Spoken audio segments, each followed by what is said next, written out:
مایوری star برج دلو، آپ لوگوں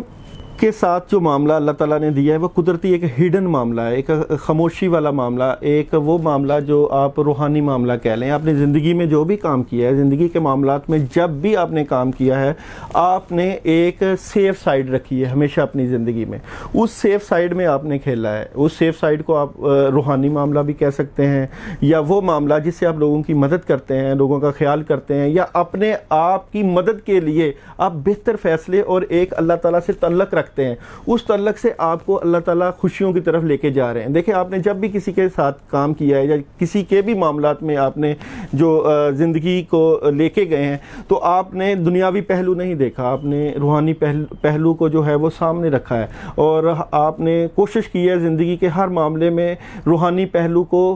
سامنے رکھتے ہیں، حالانکہ وہ نظر نہیں آ رہا ہوتا ہے، مگر آپ کا وہ روحانی پہلو آپ کی جو ہے لاشعور میں چل رہا ہوتا ہے۔ یہ لاشعور میں چلنے والا جو روحانی پہلو ہے جو آپ کا، وہ آپ کو خوشیاں دینے والا ہے، خوشیوں کی طرف لے کے جا رہا ہے، اور بلکہ لے جا چکا ہے۔ اور یہ خوشیاں جو ہیں، جو آپ کی دل کی خوشیاں جو ہیں، جس کو آپ سکون کہہ سکتے ہیں، جس کو آپ اپنی جو ہے صلاحیتوں کا نکھار کہہ سکتے ہیں، یہ آپ کی خوشیاں جو ہیں وہ آپ کی زندگی کو بھرپور کر دیں گی، بھرپور طریقے کے ساتھ آپ زندگی گزاریں گے، اپنے دنیاوی معاملات میں بھی بہتری کی طرف چلے جائیں گے، اور روحانی معاملات، اور آپ کے ہمیشہ روحانی معاملات رہے ہیں کہ جن کو آپ ہمیشہ ساتھ لے کے چلتے رہے ہیں، اور اللہ نے مدد بھی کی ہے۔ اور یہ اللہ کی مدد کا ہی اظہار ہے کہ جو آپ ہڈن میں رہ کے نیک کام یا نیک سوچ، لوگوں کے بارے میں جو اچھا سوچتے بھی رہتے ہیں، یا لوگوں کو کوشش کرتے ہیں کہ جو لوگ آپ کے ساتھ، آپ کی زندگی میں آپ کے معاملات کے ساتھ رہتے ہیں، ان کے لیے آپ کیا بہتر کردار ادا کر سکتے ہیں، تو یہ